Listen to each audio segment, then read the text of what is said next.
Hey there, science enthusiasts. Today, I've got something fascinating to share with you. Ever heard of Lévy walks? They're a peculiar type of random motion, and it turns out they're cropping up in some pretty unexpected places. Researchers from Eötvös-Loránd University, or LT, have discovered that particles in high-energy nuclear collisions move according to Lévy walks. Now, if you're not familiar, Lévy walks are characterized by clusters of short steps with sporadic longer ones. This pattern has been seen in everything from predator hunting strategies to climate dynamics. But what's really mind-blowing is that this motion was observed in high-energy collisions at major particle accelerators, including CERN's SPS, BNL's RHIC, and CERN's LHC. These aren't just wild guesses either.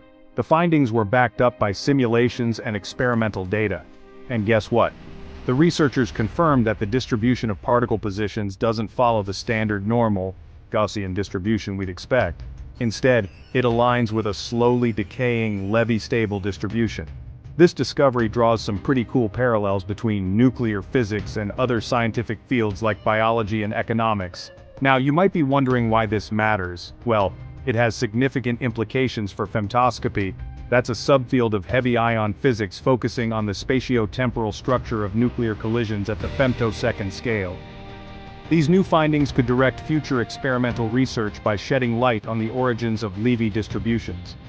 The research was published on February 5, 2025, in and reported by SciTech Daily today, February 21, 2025. So, if you're into the nitty-gritty of particle physics, go check it out.